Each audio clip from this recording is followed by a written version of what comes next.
The Gem Queen's Fall. A con of the century by an 8-year-old boy. In Serenity Creek, Montana, where majestic limestone mountains cradle the clear, green Flathead River, people still whisper strange tales. None more so than the life of Eleanor Vance. Nearing 50, Eleanor wasn't just a name. She was an empire in the gem trade. They called her the Ruby Queen, a symbol of wealth and power that commanded respect from all. Hailing from a poor riverside village, through sheer grit and a sharp business mind, she had single-handedly built a chain of the most luxurious jewelry stores over 2 decades, with business ties stretching across the northern states.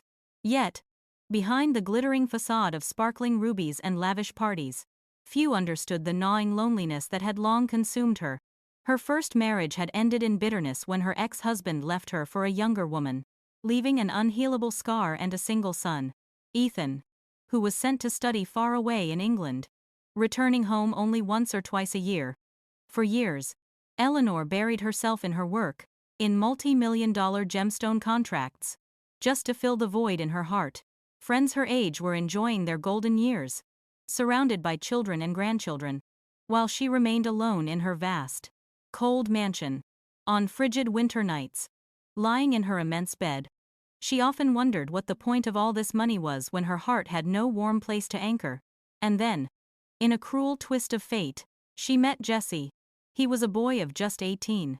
From a remote community high up on Blue Mountain. She first saw him at a construction site for a new shopping mall her own company was financing. He was shirtless, his sturdy back drenched in sweat as he hauled heavy bags of cement. What drew her in wasn't his youthful appearance, but his unusually clear eyes, a gaze filled with a rare honesty and a quiet, resilient spirit seldom seen in a boy his age. As she learned more, Eleanor's iron-willed heart began to melt. She discovered Jesse had dropped out of school at a young age to struggle for a living. His father had fallen gravely ill after years of exhausting work in the mines, and his mother toiled alone on their small farm. Yet they still barely had enough to eat. As the eldest son, the responsibility of providing for the entire family rested on Jesse's shoulders. He worked as a bricklayer by day, and hustled as a porter at the night market, scraping together every dollar to send home for his father's medicine. The image of Jesse unexpectedly reminded Eleanor of her own difficult youth.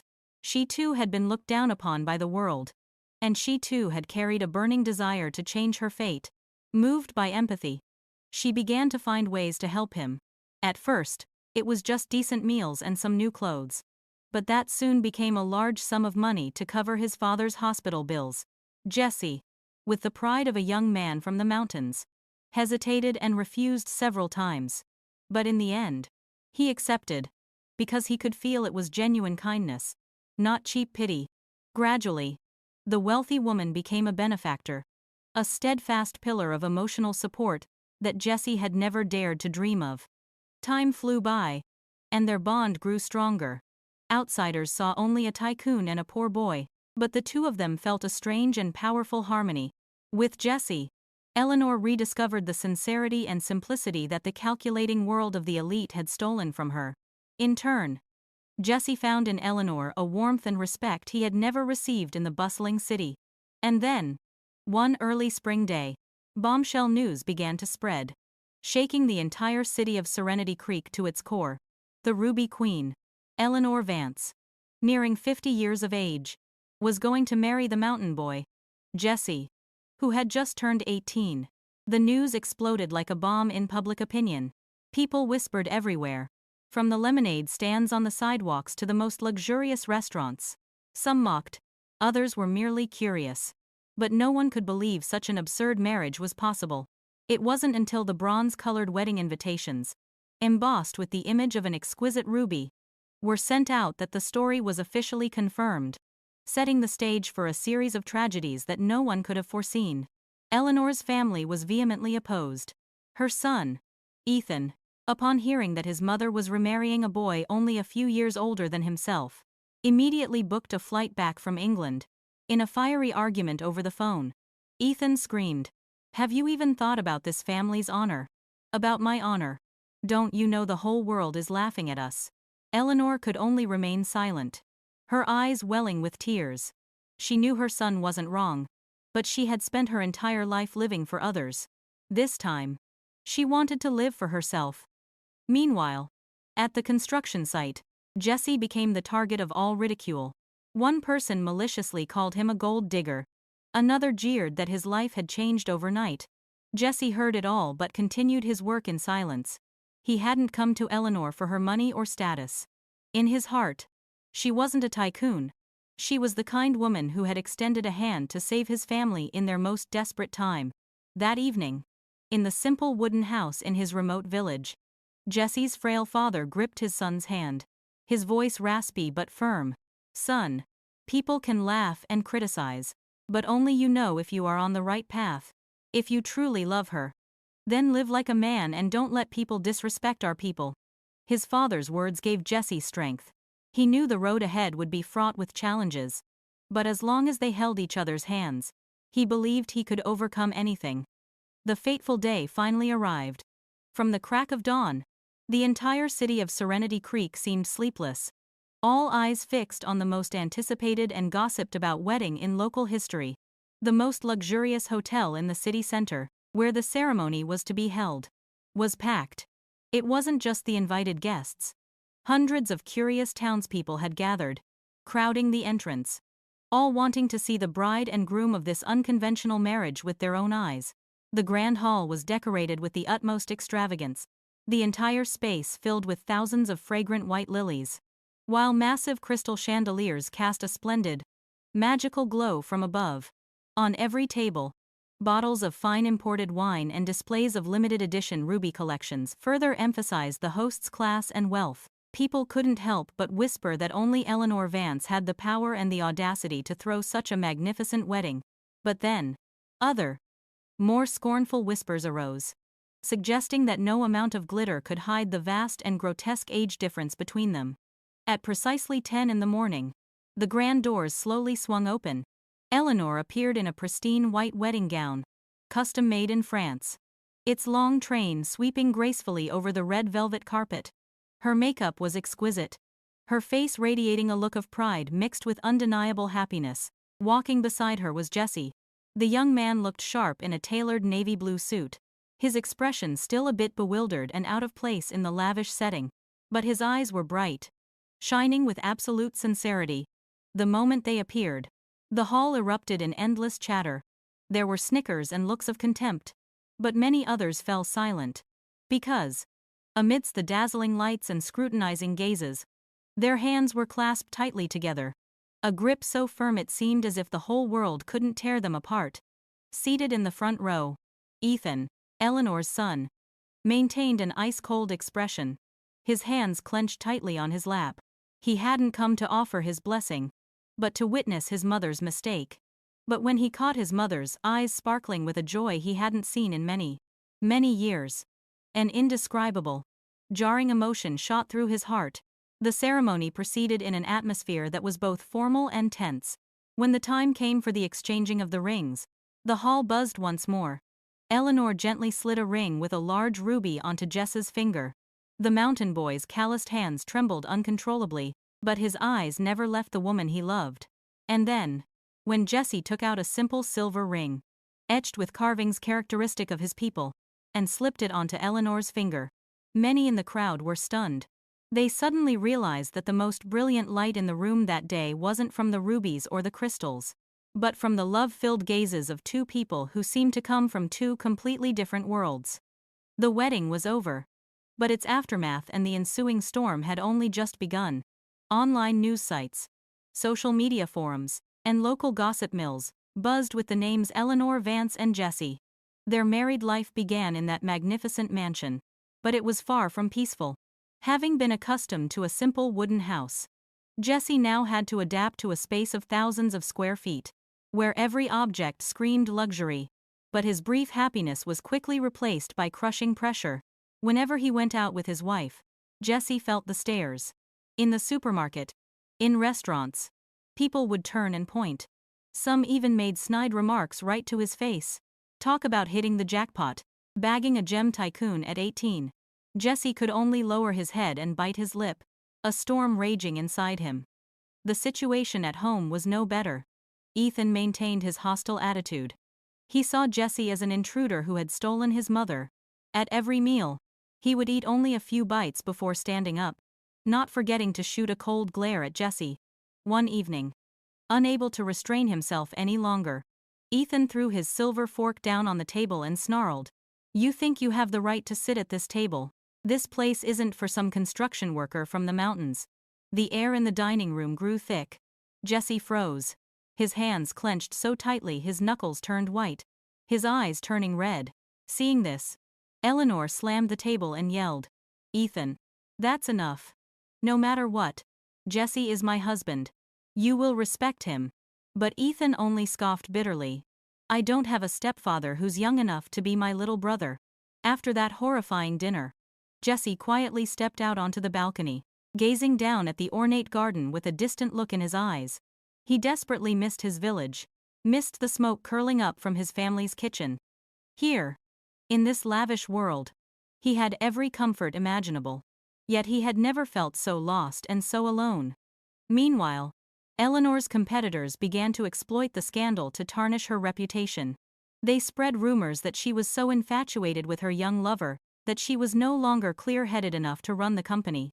Even within the Gem Corporation, some began to whisper behind their boss's back. Most notably, there was Conrad, the assistant who had been with Eleanor for over 20 years. On the surface, Conrad always appeared dedicated and loyal. But deep down, he harbored a scheme to usurp power. Seeing his boss's reputation falter, he knew his time had come. Amidst the storm raging from all sides, from public contempt, family opposition, and boardroom conspiracies, would the love between Eleanor and the young Jesse be strong enough to withstand it all? After the wedding, Eleanor and Jess's life became a grand stage where their every move was ruthlessly exposed and dissected. The atmosphere at the corporate headquarters grew suffocating. Employees who had once bowed respectfully before their boss now gathered in secret to whisper behind her back.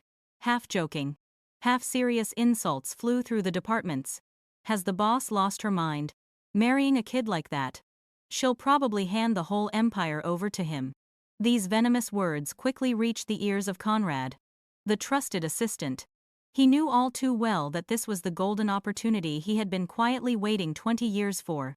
Outwardly, Conrad continued to play the part of a devoted subordinate, but behind the scenes, he was the mastermind, spreading countless false rumors, skillfully exaggerating every detail and turning Eleanor's marriage into a full-blown media crisis. For Jesse, every day was a form of mental torture. He couldn't go anywhere without facing ridicule. "You sure got lucky. Huh? From hauling cement to being the Ruby Queen's husband. Wonder how long you'll last before you take a piece of the fortune and disappear." He could only hang his head and walk faster. But his ears and cheeks constantly burned with shame and resentment. He wasn't used to this kind of cruel scrutiny. In his village, people were poor, but they lived with kindness and never targeted each other like this. One evening, returning to the mansion, Eleanor found her husband sitting alone on the balcony, his eyes fixed on the hazy mountain range in the distance. She approached him gently and asked softly, "Are you upset again?" Jesse nodded, his voice cracking. "I feel like I'm just a burden to you. They curse me, but in the end, you're the one who gets hurt and loses the most." "I'm afraid." Eleanor squeezed his hand tightly, her own voice choked with emotion. "Don't you ever think that? Let them say what they want. Only we know our love is real." His wife's comfort brought tears to Jesse's eyes, but a gnawing restlessness remained in his heart. He had to do something to prove his own worth, to show the world he had come to Eleanor with a sincere heart, not out of a lust for material wealth. After many sleepless nights, Eleanor decided she couldn't let her husband live forever in her shadow, enduring the world's contempt. One morning, she said to him, "I want you to come work at the company. Not in any high-ranking position. You'll start with the most basic tasks in the inventory management department. It's a way for you to learn, and also to show everyone that you're not a freeloader." Jesse was stunned. The thought of stepping into that glittering world was both terrifying and a little exciting. Looking into his wife's determined eyes, he nodded. Jess's first day at the company as an employee caused a quiet stir.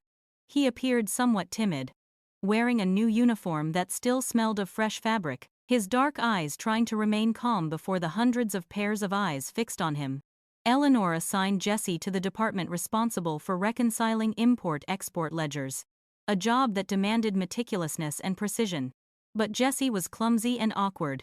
His hands were used to holding hammers and trowels, not navigating numbers and keyboards. He constantly made typos and entered incorrect data. Once, he mismatched the code for a shipment, forcing the entire department to spend the afternoon redoing everything from scratch. The faint laughter and disappointed headshakes from his colleagues felt like invisible knives cutting into his pride. This news, of course, did not escape Conrad. He saw Jesse's inexperience as the perfect opportunity to strike. He proactively approached Jesse, putting on the guise of a kind, helpful older brother. "You're new here. So if you have any trouble, just ask me. I've been here for 20 years. I've got plenty of experience." Jesse was overjoyed and thanked him profusely. He had no idea that behind that gentle smile lay a venomous plot. Conrad began to guide Jesse, cleverly pointing out incorrect details in the inventory process and deliberately misreading a few important product codes. As a result, just a few days later, the inventory records were off by a critical amount. The entire department was in an uproar, and all the blame fell on Jesse. The news was quickly leaked to the outside through accidental phone calls.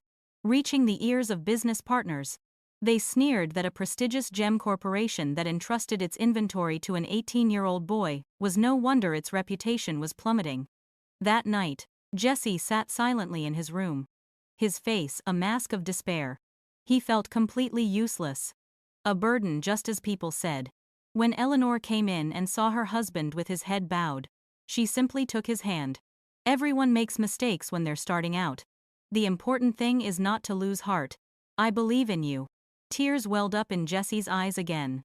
He silently promised himself he would not let his wife down. But neither of them knew that the toxic seed Conrad had planted had begun to take root, and he was just waiting for the day, not far off, when it would erupt into a fire that would consume everything. News of the strange marriage didn't just cause a storm in Serenity Creek. It traveled over treacherous mountain passes to the remote village where Jesse was born. The villagers were abuzz. Some were impressed, thinking Jesse had hit the jackpot. But most just shook their heads in worry. They didn't believe an 18-year-old boy could find happiness with a woman 30 years his senior, living in such a different world. Hearing the gossip, Jesse's parents' hearts grew heavy as stone. After days of anxiety, they decided to pack their bags and travel to the city to see their son and the reality of his new life for themselves. The day his parents, weathered and worn in their old traditional clothes, stood timidly before the gates of the magnificent mansion, Jesse was choked with emotion. He ran out and threw his arms around his mother, all his pent-up frustrations bursting forth. "Mom, Dad, I've missed home so much." Eleanor welcomed her in-laws with great warmth and care. But the old couple could not feel at ease. They realized that despite living in the lap of luxury, their son was thinner, and his eyes always held a hint of indescribable sadness. That night, under the bright moonlight in the Japanese-style garden, the father coughed a few times before asking his son in a low voice, "Jesse, tell us the truth. Are you truly happy here? People are saying so much, and we're worried you're suffering." At his father's question, Jesse's eyes reddened. He bowed his head and was silent for a long moment before answering softly, "I truly love Eleanor. But I'm so tired.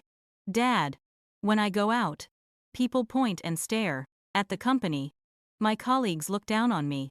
At home, Ethan hates me. Sometimes, it feels like I can't breathe."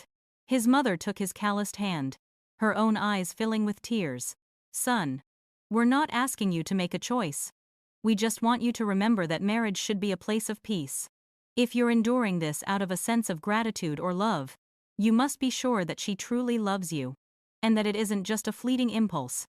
His parents' words cut deep into Jess's soul, intensifying his desire to prove his worth. Meanwhile, in the living room, Eleanor was talking with Jess's parents. The father spoke bluntly, "Mom, my family is indebted to you for saving my life. We will never forget that. But I ask only one thing of you. Please, love our Jesse with a true heart, and don't let him become a laughingstock for the world. He is still so young and naive. Eleanor's voice was thick with emotion. But firm. Please. Rest assured. I love Jesse. And I will use everything I have to protect him. That night, after his parents were asleep, Eleanor sat with Jesse on the veranda. She said softly, "Together, we have to prove to everyone that this love is not an impulse." Jesse nodded, his eyes flashing with determination. But at that very moment, outside the sturdy iron gates, a black car had pulled to a silent stop. Conrad, the two-faced assistant, sat inside, looking at the lights of the mansion with a sinister smile. He knew that the fractures within Eleanor's family were a God-given opportunity for him to make his move. The conflict finally erupted not long after, during an afternoon tea party with some of Eleanor's close business partners. While everyone was chatting pleasantly, Ethan suddenly stood up, his voice dripping with sarcasm. "Allow me to introduce you all to Jesse, the very special new member of our family. Just 18. Down from a mountain village, formerly a bricklayer, and now soon to be a part of the Ruby Empire." The room fell instantly silent. The guests glanced at each other awkwardly before turning to Jesse with a mixture of curiosity and pity. Jess's face flushed crimson, his hands trembling as he clenched them under the table. Ethan's words were a knife driven straight into his deepest insecurity. Eleanor, shaking with rage, shot to her feet and shouted, "Ethan, be quiet. How could you say such insulting things to him?" Ethan just smirked, a defiant look on his face. The party ended in a strained atmosphere. That night, Jesse sat alone on the terrace steps, his eyes dark. He spoke quietly to his wife. "Maybe I was wrong. I never should have come into your life. I've only brought you more trouble and humiliation." Eleanor gripped her husband's hand, her voice firm. "The prejudices out there are what's wrong, not you." But she didn't know that the real enemy was much closer than she imagined. Immediately after the incident, Conrad began to plant new rumors. He whispered to employees and cleverly leaked information to partners that the company was being thrown into chaos by a mountain boy, and that Eleanor was neglecting her duties out of infatuation. He knew the time was ripe to launch his first venomous strike. That night, Conrad slipped into the company's special storage area, using his spare key and security clearance. He swapped several priceless rubies from an upcoming shipment with fake zirconia stones of a similar color but worth less than 1% of the value. He smiled coldly. The next morning, when the crime was discovered, all suspicion would undoubtedly fall on Jesse, the one in charge of reconciling the ledgers for that very section. Once Jesse was entangled in a legal battle, Eleanor's reputation would crumble right along with him. The next morning, a blood-curdling scream from the special storage room shattered the silence at the corporate headquarters. The entire staff was in an uproar upon hearing that a serious problem had occurred with the ruby shipment destined for export. When the inspection team performed their final check, they were horrified to discover that some of the most valuable gemstones had been replaced with fakes, with estimated damages in the millions. The news hit like a bolt of lightning, and almost immediately, all suspicious eyes turned to Jesse. Vicious whispers spread like a plague. "I told you so. There was never any real love. That kid was clearly just waiting for a chance to clean house." Eleanor was nurturing a snake in her bosom. Maybe now her eyes are finally open.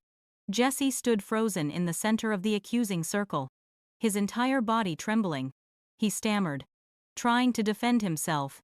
"I didn't do it. I swear I never touched those stones." But in the storm of fury and suspicion, his oath carried no weight.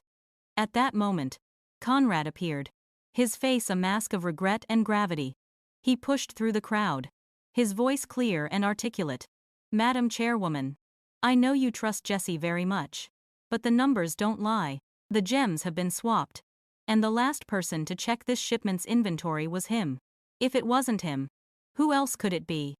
Conrad's words were the final hammer blow, extinguishing any glimmer of hope for Jesse. But just then, Eleanor walked in. Seeing her young husband standing lost and pale amidst the contemptuous stares, her heart twisted.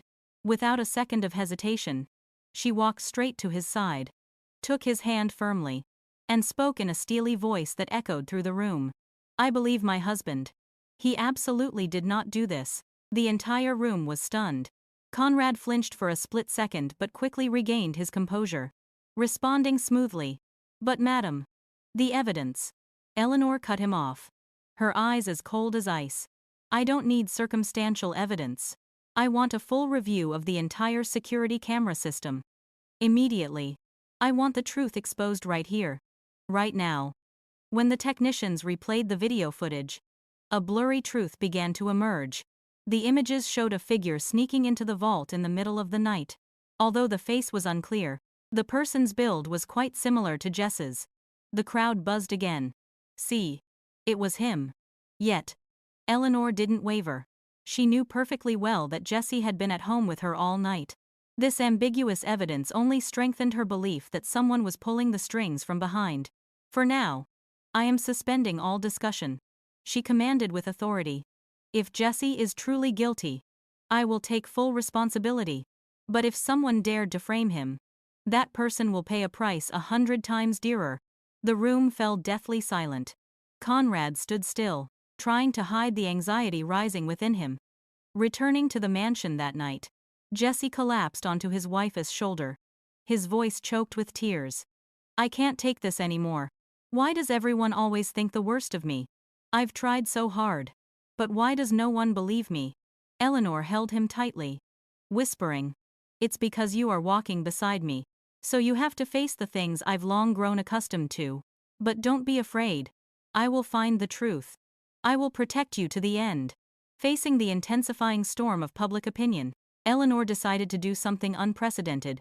She organized a press conference. Dressed in an elegant pearl-colored silk gown, she calmly faced hundreds of camera lenses. She affirmed Jess's complete innocence and announced she would sue anyone who dared to slander or defame her husband's honor. A reporter asked a provocative question. Mom, if one day the truth proves your husband is guilty, will you dare to admit your mistake in marrying an 18-year-old boy? Eleanor gave a faint smile and answered decisively. My marriage is not meant to please the world. Right or wrong, I am the one responsible. For now, I believe in the man standing by my side. That steely answer left the press room in stunned silence. But at home, Ethan only grew angrier. He snarled at his mother. Do you have any idea that you just made a laughingstock of yourself in front of the whole world? Love. You're almost 50. And he's 18. That's not love. That's an infatuation. The day will come when he leaves you. And then you'll regret this. Jesse happened to be standing outside and heard the entire exchange. His heart felt as if it were being squeezed in a vice. That night, when Eleanor entered their room, she found him sitting at a desk, diligently practicing his writing in a notebook. Seeing his wife, Jesse looked up, his eyes filled with determination. I have to start learning from scratch. I don't want to be known forever as the lucky bricklayer. I want a skill. I want to stand on my own 2 feet. From that day on, Jess's life changed. He still went to the company during the day. But at night, he enrolled in a handcrafted jewelry-making course. His hands, once used to cement and bricks, now learned to cut and polish tiny details. The calluses and scratches on his hands multiplied. But the will inside him burned ever brighter. Eleanor watched her husband in silence, her eyes shining with pride. She knew this was the man she had chosen. Time passed quietly, and Jess's persistence began to bear fruit. The long nights spent hunched over his workbench were not in vain. From a clumsy beginner, his calloused hands gradually became skillful. He learned to feel the stone, to create exquisite cuts without ruining the material. An old artisan in his class exclaimed in amazement. This young man has a special eye. Technique can be trained, but the soul and sensitivity in his touch are a gift. Hearing such praise warmed Jess's heart. Every night, he would eagerly bring his first creations home to show his wife. Eleanor looked at the pieces, which were still crude but filled with her husband's dedication, her face beaming with pride. She knew the road to public acceptance for Jesse was still long, but these first steps were enough to give her unshakable faith. However, while the couple was finding glimmers of light in the storm, her son, Ethan, remained submerged in his hatred and prejudice. But a chance event began to crack the iceberg in his heart. One afternoon, after work, Ethan happened to be sitting near 2 veteran company employees at a cafe across the street. He overheard them whispering. Something feels strange to me. Ever since the boy Jesse arrived, everything bad has been blamed on him. But the one who stands to gain the most if the boss falls is her assistant, Conrad. The other nodded. That's right. The ruby swap was suspicious, too. Besides the boss, he's the only one with the keys and codes to get into the special storage area at night. Hearing this, Ethan froze. A sharp sliver of doubt flashed in his mind. He had always assumed Jesse was an opportunist, a burden to his mother. But what if? What if it was all a play directed by Conrad? The thought left Ethan restless. That evening, he sought out an IT manager he had once helped, discreetly asking him to re-examine the original raw data from the security camera servers. After several hours, the manager whispered to Ethan. The video that was shown that day was definitely tampered with and edited. Based on the system access logs, only Assistant Conrad's account had the clearance level to do that. Ethan was thunderstruck. The loyal, devoted face Conrad had shown for years flashed in his mind, sending a shiver down his spine. If this was true, it meant his mother had been stabbed in the back by her most trusted aide. But the thought that filled Ethan with the most guilt was that all this time, he had unwittingly stood on the same side as the enemy, helping to push an innocent man like Jesse to the brink. A fierce internal struggle raged within Ethan. On one side was the pride that refused to acknowledge his young stepfather. On the other was the plain truth that Jesse was merely a victim. In the end, his conscience won. Ethan decided not to expose everything at once. Instead, he would watch Conrad secretly, waiting to catch him red-handed. Meanwhile, Conrad's greed became more and more apparent. He took advantage of the chaos at the company to secretly contact several competitors, promising them greater benefits if they sided with him when the time was right. During these days, while Eleanor was working herself to the bone to retain clients, and Jesse was engrossed in learning his new craft, Ethan silently observed everything. Late one night, peering through a crack in the door, he saw Jesse still hunched under a yellow lamp, patiently polishing a small piece of jewelry. In that moment, Ethan unexpectedly saw an image of his own mother's resilience. For the first time, he felt that perhaps he had been wrong to look at Jesse with nothing but contempt. But before Ethan could do anything, another shocking rumor struck, and its source was none other than Conrad. He spread the word that Eleanor, despite everyone's objections, had decided to appoint Jesse as the director of a soon-to-be-opened new branch. This news was like a match thrown into a powder keg. The company was thrown into turmoil. Long-time employees felt insulted, and several major clients called Eleanor directly, demanding a clear explanation. In the shadows of his office, Conrad smiled coldly. He knew this was the decisive blow. Once it landed, Eleanor Vance's empire and Jess's future would have no way out. After releasing his fatal rumor, Conrad proceeded with his final act, a meticulously calculated, vicious blow designed to push Jesse down an inescapable path. On a Monday morning, the entire company was shaken once again when the accounting department discovered that the safe in the finance office had been opened, and a cash amount of nearly $200,000 had vanished without a trace. This time, the atmosphere wasn't just agitated, it was one of genuine panic. And, as if following a pre-written script, Conrad immediately stepped forward. His expression pained but his words sharp. Aimed directly at Jesse. I deeply regret having to say this, but besides myself and the chairwoman, the only other person with a spare key to the finance office is Jesse. His statement was like a public death sentence. Last time it was rubies. This time it was cash. The staff's tolerance seemed to have reached its limit. Even those who had remained neutral before now believed that Jesse was a venomous snake that Eleanor had brought into her own home. Contrary to Conrad's expectations, Eleanor maintained a startlingly calm demeanor. She sat motionless in the boardroom, her fiery eyes staring directly at the shareholders who were pressuring her. Her voice calm to the point of being chilling. I will repeat myself one more time. I do not believe my husband did this. But her affirmation had grown weak against such obvious evidence. The press immediately ran headlines that pushed her reputation to the absolute brink of collapse. In his office, Conrad crossed his arms, a triumphant smirk on his face. He believed that in just a few more days, the board of directors would unanimously force Eleanor out of the chairman's seat he had long coveted. But Conrad could never have imagined that his entire scheme was now entirely within Ethan's sights. After days and nights of silent surveillance, Ethan had gathered all the irrefutable evidence he needed. That night, Ethan placed the entire file on the table in front of his mother and Jesse. His face was tense, but his eyes shone with a strange intensity. "Mom, I have all the proof. Conrad is the mastermind behind everything. From the ruby swap and the rumors to this latest cash theft." Eleanor was stunned. She looked at her son, her eyes filling with a tumultuous mix of astonishment, the pain of betrayal, and a choked-up happiness. She had never dared to dream that the day would come when her own son would stand up to protect her and her young husband.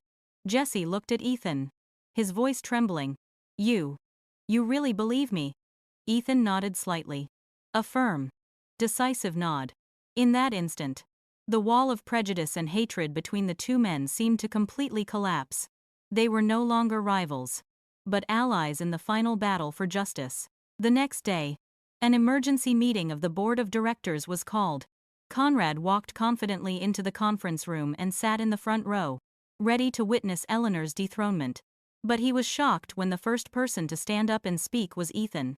"Before the board makes any decisions," Ethan began, his voice clear, "I'd like everyone to see a few things." The lights in the room dimmed. On the large screen, the original security camera footage appeared in crisp detail, clearly showing Conrad himself sneaking into the vault on the night of the ruby swap. Next came an audio recording of his conversation with a competitor, promising he would soon be in control of the company. The entire room erupted in shock. The shareholders were dumbfounded, and the staff whispered incessantly. Conrad's face went pale. He stammered, This is fabricated. You've framed me." But Ethan calmly presented the next piece of evidence. Bank statements showing that Conrad had been continuously receiving large, unexplained sums of money from rival companies. Each piece of evidence landed like a sledgehammer, shattering all of Conrad's denials. Just then, the conference room doors burst open. Officers from the Economic Crimes Unit entered and read the arrest warrant aloud. "We have received a formal complaint along with comprehensive evidence regarding acts of fraud, embezzlement, and organized slander. Mr. Conrad is required to cooperate with our investigation." All eyes in the room turned to him. Conrad's face contorted, sweat pouring down as if he'd been drenched in water. He screamed his final, desperate words. "Eleanor, you did this to me. This was all your trap." But this time, no one believed him. The police moved in, and the cold silver handcuffs snapped shut on the wrists of the man who had been her loyal assistant for 20 years. That image instantly became the hottest news, completely turning the tables. In the conference room, Eleanor squeezed Jess's hand and turned to her son, tears streaming down her cheeks. At long last, her family had truly united to win the storm.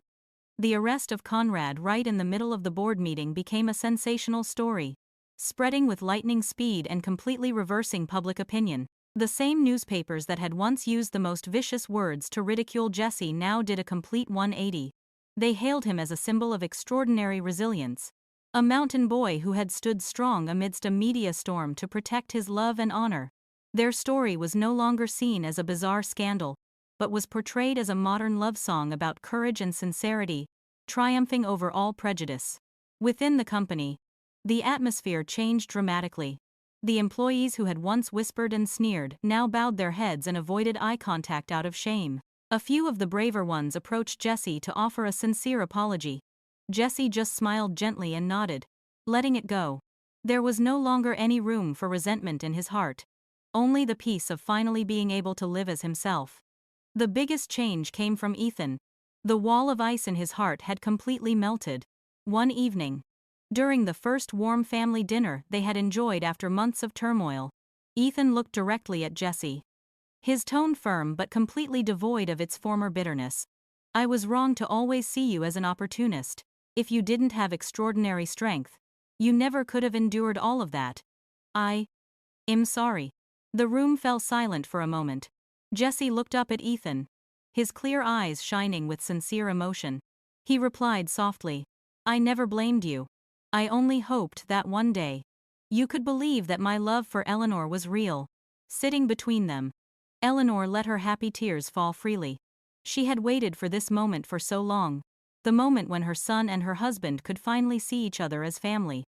To rebuild the trust of the public and their partners, Eleanor decided to hold one more press conference. But this time, she did not stand on the stage alone. Beside her were Jessie and her son, Ethan. The image of the three of them standing together, strong and united, became a powerful symbol, erasing all the malicious rumors that had come before. Ethan stepped forward, took the microphone, and spoke to the entire press corps. I once fiercely opposed this marriage. But after everything, I realize I was wrong to judge a person solely through prejudice. He is not just my mother's husband. He is a man of true character. The room erupted in applause. Public opinion was now entirely on their side. People no longer scoffed. Instead, they felt admiration for a love that had dared to fight and a family that had learned how to overcome a storm to find forgiveness. After it all, with their honor restored, Eleanor and Jessie didn't choose to rest. They understood that their love would only become truly meaningful when it was spread and shared. At a company-wide meeting, before all of her employees, Eleanor announced the establishment of a scholarship fund named Rise Up, dedicated to helping poor, studious children in the northern mountain regions. My husband and I were both poor children, she said, her voice filled with emotion. We understand the hardship of having your path to education blocked by hunger and poverty. Therefore, we want to create opportunities so that future generations do not have to repeat that same tearful journey. They didn't stop at words. A few weeks later, Eleanor, Jessie, and Ethan traveled together back to Jess's old village to award the first scholarships and break ground on a small library for the old village school. That day, the entire village bustled with a festival-like atmosphere. Jessie watched the children in their new clothes, their faces radiant as they received books and supplies, and felt an indescribable happiness swell in his heart. He saw his younger self in them. And now, he could give them the opportunities he had once longed for. His elderly father stood beside him, gripping his son's hand, tears welling in his old eyes. You have achieved something your mother and I never dared to dream of. Your love was not a mistake, son. It was a miracle. The story that had once shaken the entire city of Serenity Creek finally concluded, not with the ruin that people had predicted, but with an ending full of warmth and humanity. The villain, Conrad, had paid a fitting price before the law, and the good people, after walking a thorny path, had found true peace and happiness. In the magnificent mansion that had once felt so cold, there was now the constant sound of laughter. They had proven a simple truth. A person's worth is not defined by their age or background, but by their sincerity, resilience, and the courage to protect the ones they love. And when a heart is strong and pure enough, no storm of prejudice can ever bring it down. Thank you all for listening. We'd love to hear your thoughts, so please leave a comment below. Your support means the world to us.